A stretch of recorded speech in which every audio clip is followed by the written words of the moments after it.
Okay, people talk about the Tigers. We got a Tiger double hit coming up. Mizzou first and then LSU. So let's talk about Mizzou. I mean, we just beat them down in the Big 8. And we did the same thing in the Big 12. Okay, maybe we had Jackson Arnold. He fumbled the ball last year, but this time we are coming for you. I have the Tigers. We're going to Three Stooges your eye, the Tigers, right there. Boomer Center, baby.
Okay, welcome into Week 13. What a huge couple of weeks for the Oklahoma Sooners, winning on the road at Tennessee, winning on the road at Alabama last weekend. Are you kidding me?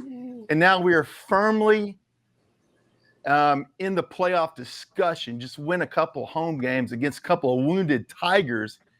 Better keep the eye of a Tiger or, punch out the eyes of those Tigers. But I think what I could also play once again is another one bites the dust because What a disappointing reveal.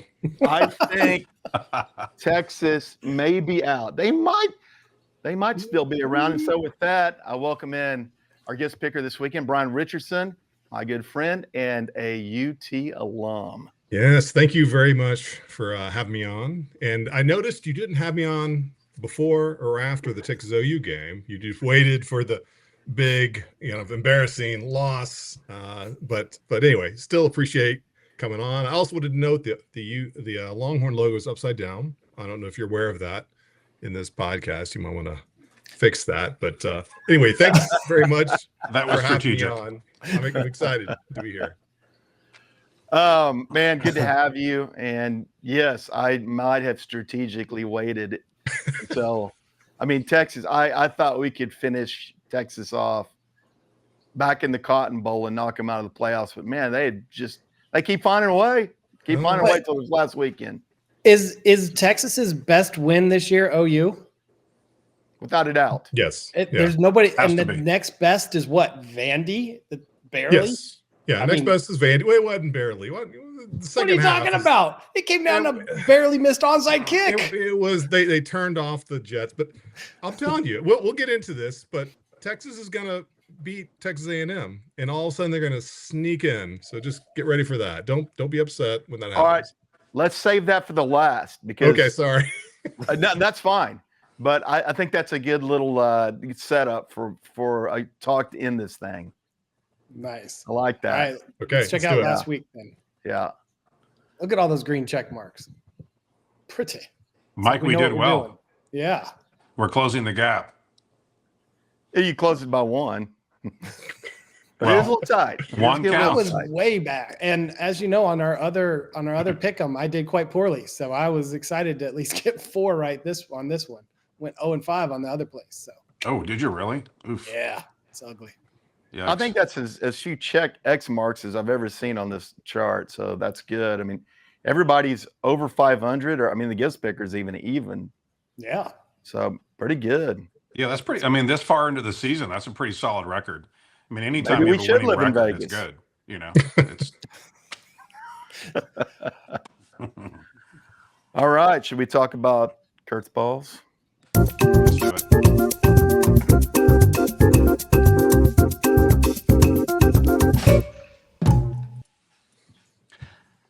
All right, I've got 3 balls this week, and I'm going to go a little faster because I think in previous weeks I've been a little long-winded. All right, first one up. Okay, and these are all people that you guys know. Okay, and first one to chime in with the correct name, you win. Okay, you don't win the ball, but you win. I'm keeping these are all really good ones. So, all right, first person. Okay, born in Louisville, Kentucky. 1942, won the Olympic gold medal in 1960, won his first sports championship at the age of 22 years old, is a 3-time world champion in his sport.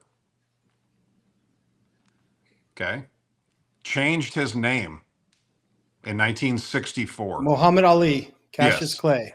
All right, Mike. Thank goodness. I I was going like, I will never get this baseball player. I have no idea who was in the Very Olympics. good one. Yeah. Where's the signature? That's awesome. There we go. Muhammad That's Ali. very cool. Nice. Oh, that's cool. Yeah, All right. very cool. Yep. All right. Awesome. All right. Next one up. Okay. Good job, Mike. Yeah, I was That's the thinking first meta guess I've world gotten peace, right but that all didn't year. sound right. This one may be a little. This one may be a little tricky, but we'll see if who can jump on it. Okay. This person born in 1940 in Columbus, Ohio, attended Ohio State University. Jack Nicklaus. Yes. I was going to say there's a museum in his honor at Ohio State. 2005 Presidential Medal of Freedom. He's 85 years old currently. 73 PGA Tour wins, which is 3rd all time. Sam Snead and Tiger are at 82. 18 major championships, which is first all time, and Wow. doubtful that will ever be beaten. But good job, Wes. Nice. And Josh Yeah, Nicholas. he's my dad's age, so I knew that. Yeah, it's probably something like that. There we That's go. cool, and yeah. There we go. Nice. Jack Nicholas. How does All he right. sign a baseball? Like, where do you find him to sign a baseball? Guess the golf ball's too small, or Yeah, people find. Yeah, when I met the Boz that one time, I should have had him sign a ball because I don't have a Brian Bosworth autograph ball, but I would love one. I do have a few OU legends on baseballs. All right, this one, you guys got to get this one, okay? Come on now, and quickly. Born 1963, Brooklyn, New York. Was recruited by Duke, Virginia, Clemson, Syracuse, among other schools. Played football, baseball, and basketball in high school. 10-time NBA scoring champion. Patrick Ewing? 14-time All-Star. Nothing yet? Well, wait a Not minute. Patrick Ewing? Born when? 63? 63. So he's in college by 81. Michael Jordan? Michael Jordan. Oh. There we go. And this is a tough signature to get on a baseball. Is that the minor league baseball, or was or This what is a that? 1994 All-Star Game baseball, which is, great because Okay. he was, making his attempt with Birmingham Barons in 1994, Chicago White Sox affiliate. Yeah, the So- tricky seams. Yeah, so very possible this was signed. This was not at a signing because he doesn't do signings, but more or less probably somebody met him and he signed that baseball at that time, right? But there we go. So Nice. rare baseball to get from one of the greatest. But I was going to call this segment the GOAT segment, and then immediately you would kind of know where this is headed. So, but there we go. So I got three big ones: Jack Nicklaus, Muhammad Ali, and Michael Jordan. So Wow. that's crazy Nice. balls for this week. All right. Nice. Very good. I'm just glad I got one. Like, I don't think I've gotten one all year. That was maybe the first time I got one right. So Very yeah. good. Mhm. Brian, if All you right, didn't know, I let's have jump like a into it collection here. of like 700 baseballs behind us. So Oh I've yeah. got about anyone that you can imagine. So sometimes Wow. when people die, I go, do I have that guy? But Now, yeah. usually it starts with a text from one of us to the hotline, and we say, "Kurt, do you have this guy?" yeah, And a he lot of often times I does. do. Including presidents. Wow. Yeah, I've got a few presidents. I've got, when Ace Frehley died from Kiss a few weeks ago, I have an Ace Frehley baseball. I do have Paul and Gene as well on a baseball. So Wow. yeah, just So kind when of. they die, you're ready. I'm ready. Yeah. There you go. So, yeah. All right. All right, here we go. First game up: Louisville +3 on the Hilltop versus SMU. Under over is 53. Kurt, what do you got? All right, both teams coming into this one 7-3. Stat that kind of jumped out on me: Louisville is 3-0 on the road. So being 7-3 on the season, they play pretty well. When they're when they're on the bus. However, SMU, and they've been proving me wrong because I took Boston College to cover against them. Oh my God, what a disaster that was! But SMU's coming in red hot. I love that 3-0 on the road thing from Louisville, but I just think that SMU's too hot here. -3 at home. I'll take SMU to cover. I agree. I like SMU to cover. Louisville struggled against a not great Clemson team. They struggled against Cal. They had a good win against Miami. I'll give them that one. But I think SMU covers. I like the 3 points. Give me the ponies. Yeah, I also following suit. I also have SMU winning this one and beating the spread. Their SMU is +11 turnover margin, which is I was surprised by that, 6th in college football. They have a bye week. They coming off of, and they, they are, Louisville's had a couple of losses in a row, and I think they're going to stay undefeated in conference play at home. So I think this is going to be over. Yeah, Kevin Jennings has been playing on one leg since the Baylor game. He got hurt in that game late, but he's still pretty damn good on one leg passing the ball. They're a pretty good passing team. They are not a good rushing team, but they play pretty good defense.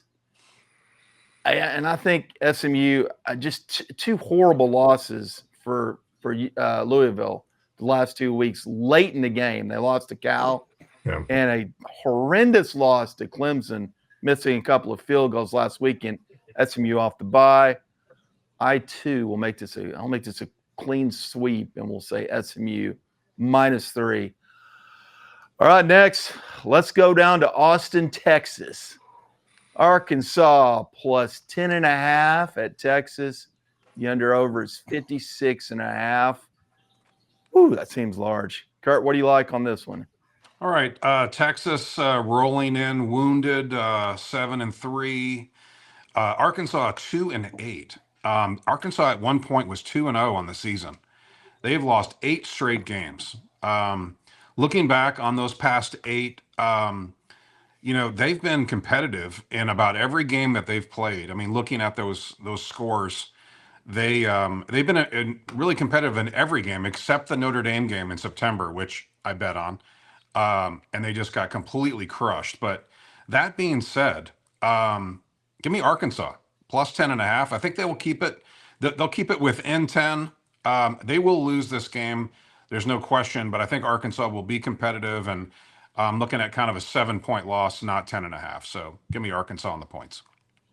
I agree. I think Arkansas keeps it close enough, and they do just enough. I think Texas is going to have to really fight through the conversation about Sark, about A&M coming up. And I mean, even against LSU, Arkansas was able to be competitive. So I think that Texas wins, but they probably don't win pretty, and they don't cover that 10.5. You guys may be shocked to know I don't agree with you, and this isn't the game of the century, right? But it's going to be the plastic pig helmets are going to be coming off by halftime. People will be clearing out the Arkansas fans there. I mean, they're giving up 32 points a game. The Texas D, I think, is just going to wear them down. I think everyone's going to be angry. Arch is, I think, is going to have a big game. I think Ryan Niblett will probably have a punt return, which you guys have seen closely, for a touchdown. Sorry. Didn't get too close to home. I see Texas is winning big. I mean, my only fear is at the end, in garbage time, they give up some stuff.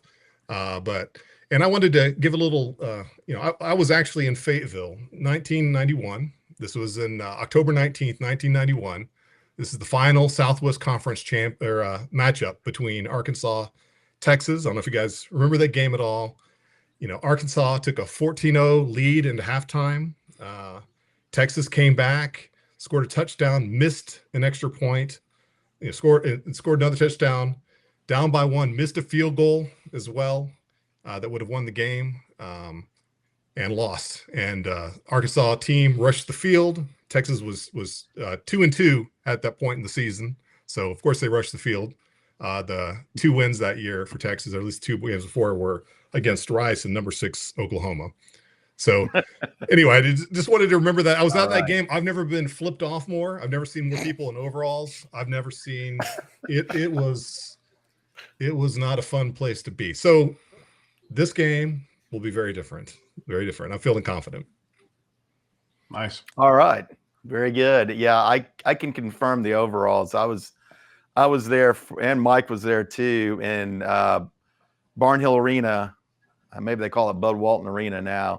But in 2008, when we played we had Blake Griffin, and we played Arkansas. We were a much better team, but they beat us by about 10. And that place was crazy, and there were some crazy hillbillies behind us in those damn overalls. Yeah, I've never had so many children flip me off. That was amazing. Children. They were adults. They were just very short. No teeth. It's understandable. Yeah. It's possible. That's fantastic. One problem I see with Texas right now in this game, Texas is 2-7-1 against the spread. Unfortunately, those 2 wins were against Sam Houston State and OU. Imagine that. Arkansas is pretty good on offense. They're the number 27 scoring offense. Taylor Green's pretty good quarterback. 19 touchdowns, 7 interceptions. Texas, strong as usual on defense, number 15 scoring defense. Problem for Arkansas is big time is defense. I mean, UT's offense is middle of the road, about number 70, but Arkansas's defense is 121. All that being said, I mean, Arkansas has played all these games that they've lost pretty close, except Notre Dame, as Kurt said. 5 games they've lost by a field goal or less. They just don't know how to win. They can play people tough. I think I will take Arkansas on the 10.5 points here. And Texas will win this, but I think Arkansas will cover. Brian, one thing you did mention that at that the only chance that Arkansas may have is in garbage time, and I don't know if you remember that Vanderbilt game. Yeah, well, they had I don't that like to covered be talking about officials and stuff, but anyway, yeah, no, I know what you mean. Yeah, that is a danger, but I think they're going to be focused. They gotta clean up here the last 2 games, but we'll see. You got to All focus right, let's go and on finish. What's that? You got to focus and finish, or else Now you're we in know trouble. what happens. Yeah. Okay, let's move on to the Pacific Northwest. Game day, going out to Oregon for a second time. Pretty interesting that they chose to do this with that being a Big Ten Fox game. USC plus 9.5 points at Oregon. The under/over is 60 in this game. Who do you like, Kurt? All right, USC 8-2, Oregon 9-1. Immediately when I look at that, without looking on the internet for too many statistics, it's a pretty tough game to pick. I mean, both teams are very good. That 9.5 is a lot. They've been both playing super well. Oregon has not been as dominant this year as they have in years past. I'm not sure what pick I put in before the show, but I think 60 is too many. I think, both teams have good offenses, but I think this is going to go just a little bit under that number. I lean on USC in the points, but I'm going to take the under 60 for no reason other than I'm eyeballing this because both of these teams are excellent. USC could possibly come out with a win here. So I really like that 9.5, but I'm going to take the under 60 as my best play. Good analysis, but not so fast, my friend. We have 2 of the best offensive-minded coaches without Cignetti and Kiffin. Those probably are better this year at least. And I think that we are going to find this to be the biggest measuring stick game of the year. And I think they will throw the kitchen sink with Dan Lanning trying to absolutely dominate whatever Lincoln Riley can bring to the table. I see this game going over 80. So I'm taking the over. Wow. All right. Let's circle this pick for next week and let's see what happened. Deal. You're pretty confident there. All right. Which hasn't worked out well for me all year. So. Okay. Yeah. For those reasons, I had no interest in the over under. I don't know where this is going to go. I know both teams scored a lot of points, but I'm taking USC. I don't know if they're going to win, but I think that the spread's too high. I mean, they both played Iowa similar. Oregon's biggest win was double overtime against Penn State. I don't know. They got a good record, but the games they're playing, I think that spread is way too high. Agree.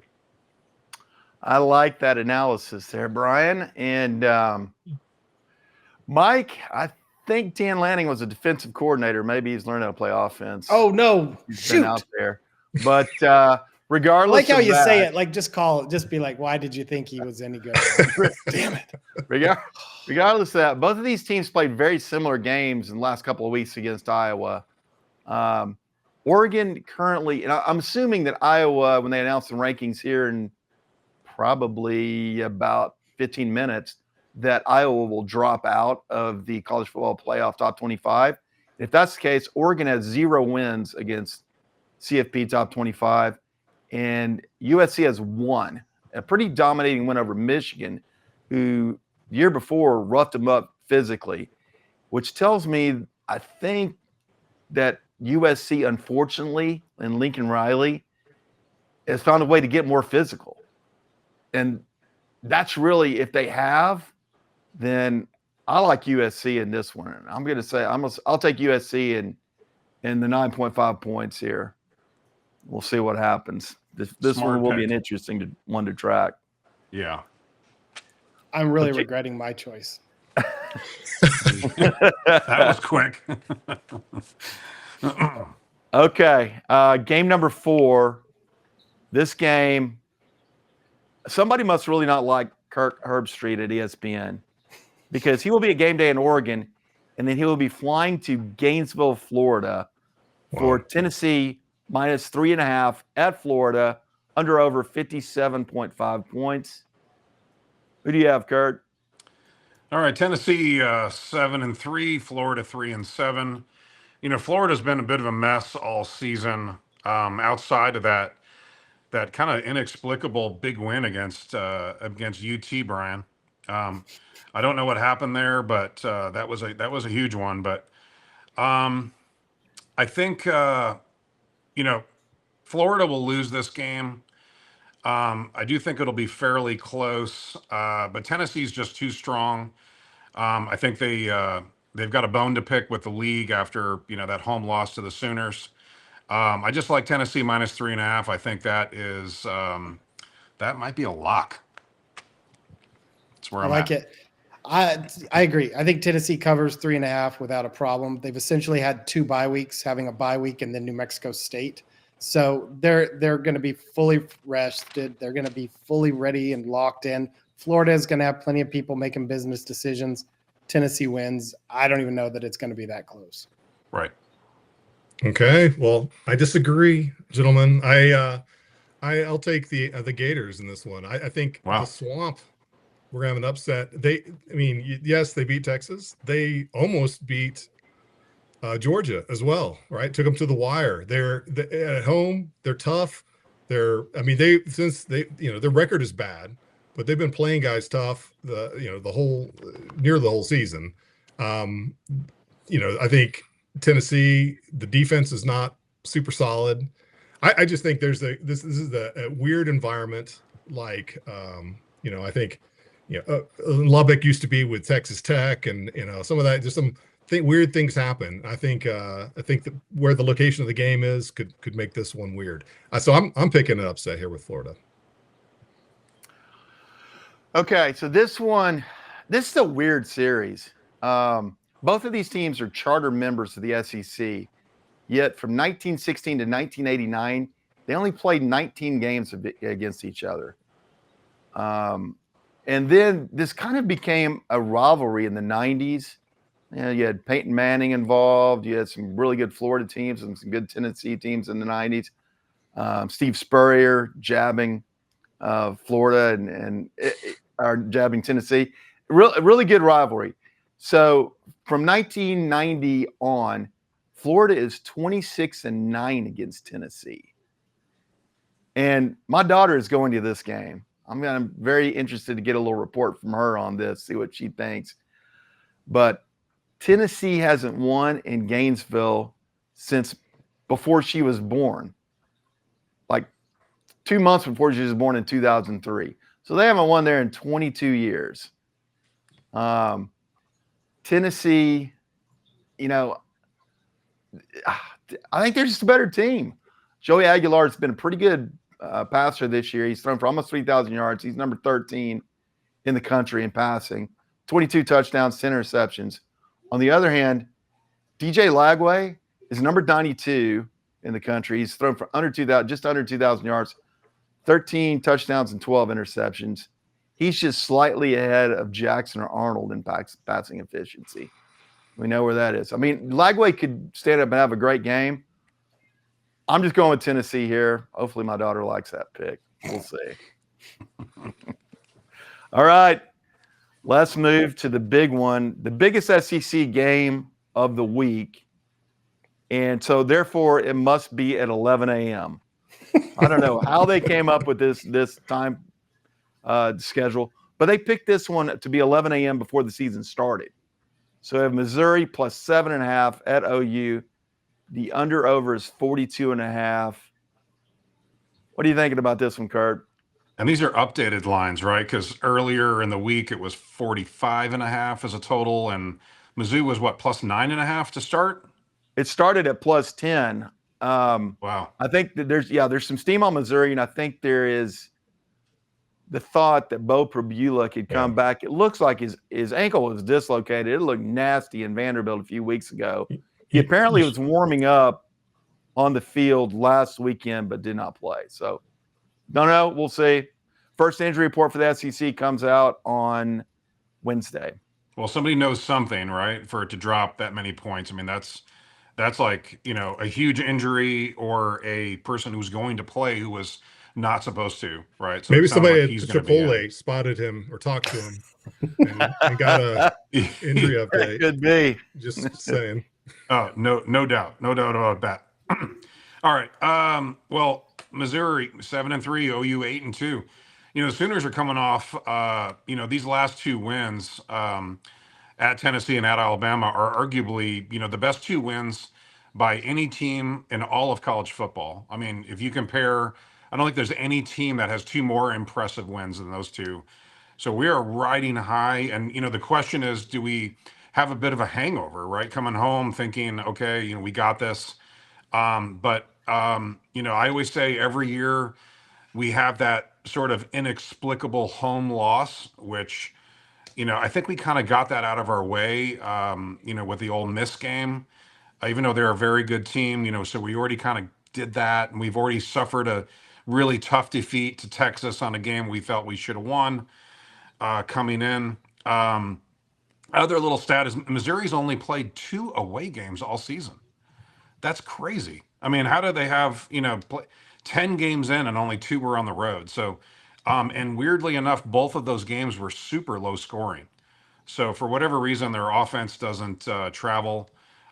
We know OU's defense dominating, and we're now getting all the turnovers we deserved in bunches at the right time of the season. So I like a few more of those to happen. I like the under 42.5. It's a low total, but I think this game will be very low scoring. The Sooners pull out the W.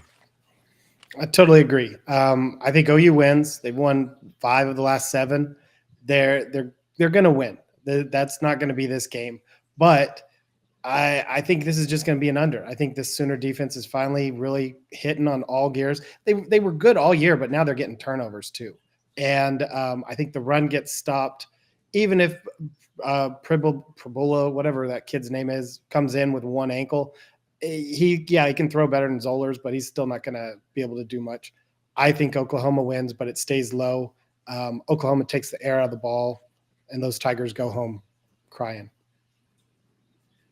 Yeah, they say don't bet with your heart, so I'm not going to pick who's going to win the game, but I'll also go with the under. I think we've learned you don't rush the quarterbacks back early. There's he's not going to be 100%. Wes knows what I'm talking about.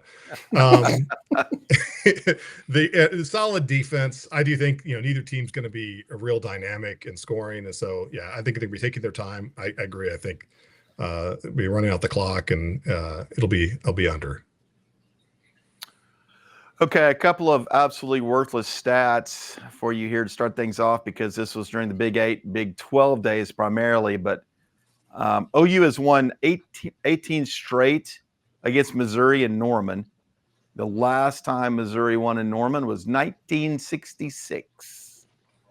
One thing about this, it will be strength on strength when you look at the Missouri rush game versus OU rush defense. Missouri number 9 rushing the ball, and OU number 4 rush defense.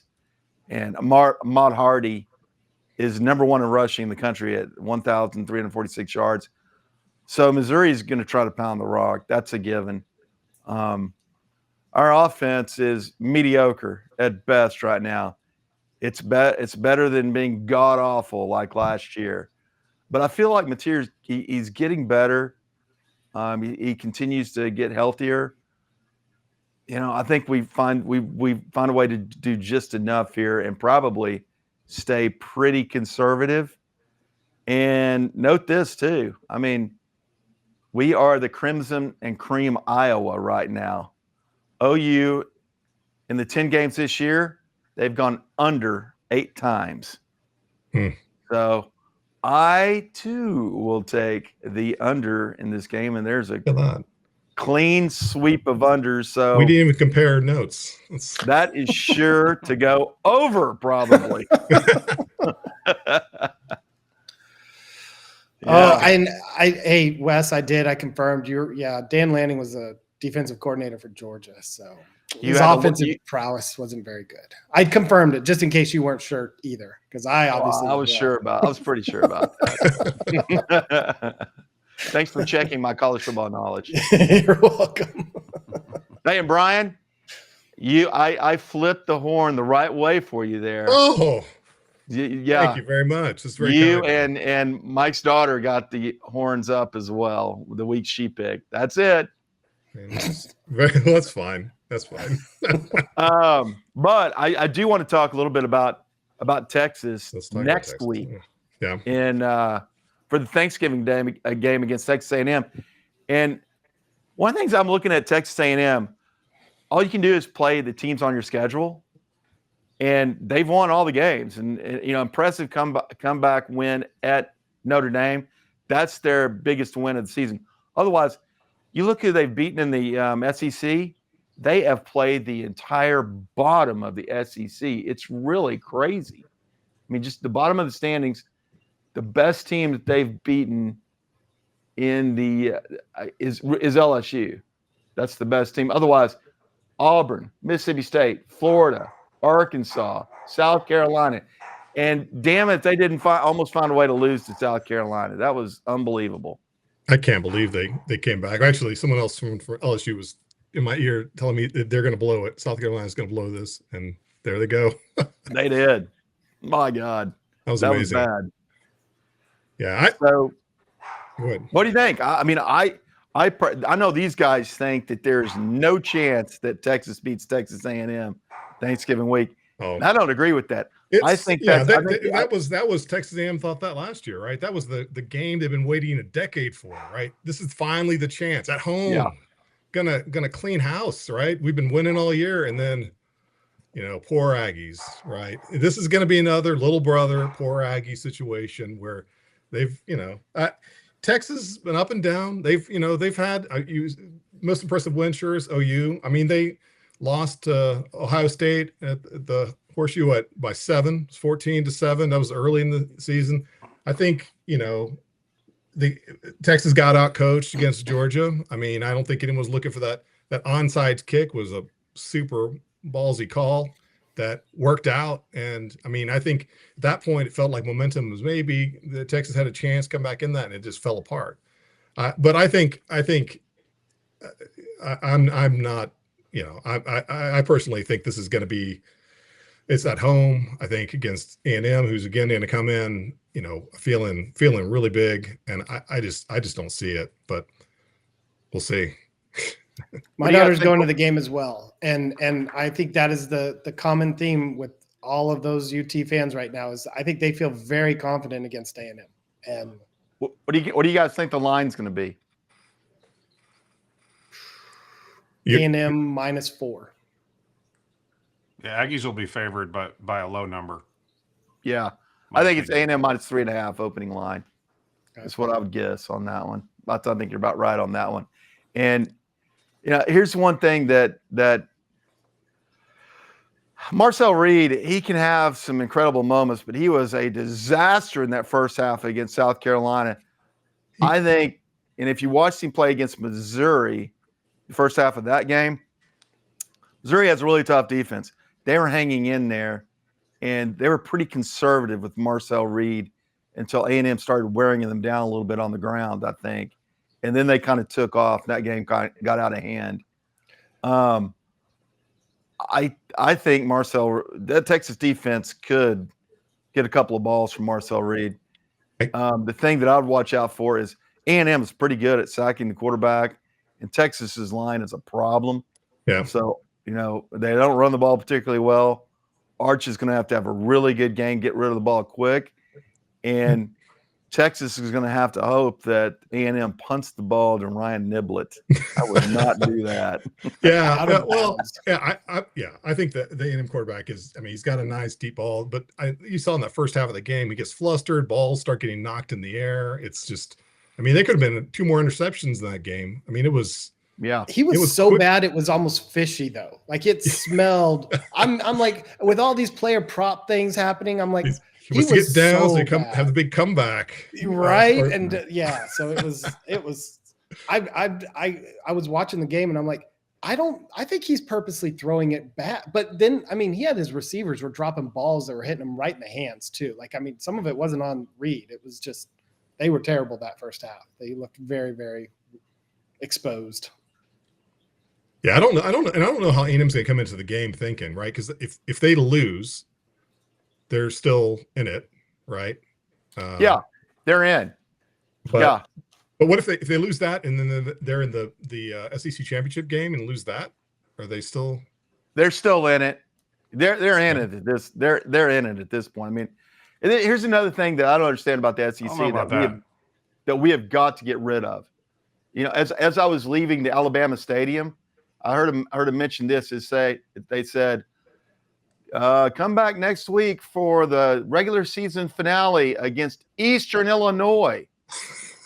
We're talking about the penultimate weekend of the college football season, and they're playing Eastern Illinois.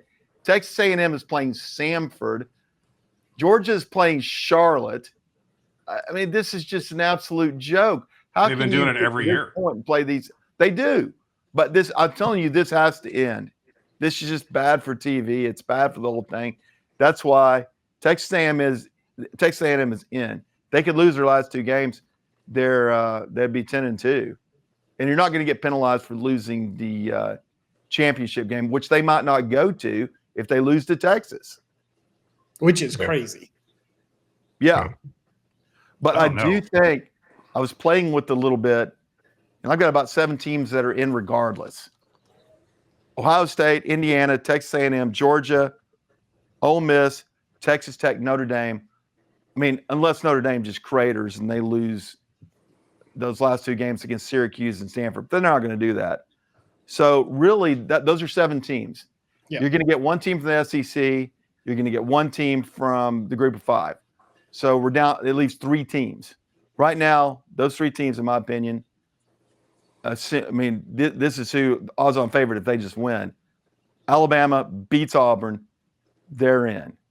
Oklahoma wins their last 2 games, they're in.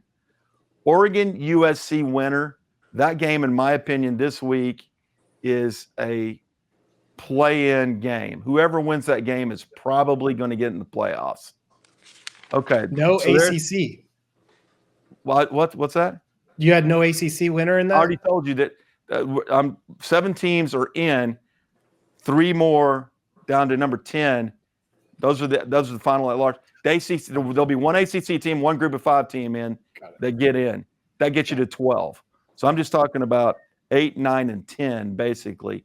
So there are 3 at-larges that are still open. And right now, Oklahoma, Alabama, and the Oregon USC winner are the ones. Now, if somebody slips up, maybe a second Big 12 team. I don't really think so. BYU or Utah. Vandy, potentially, if they beat Tennessee, they would be at 10-2. They could get in. I don't think they're going to beat Tennessee.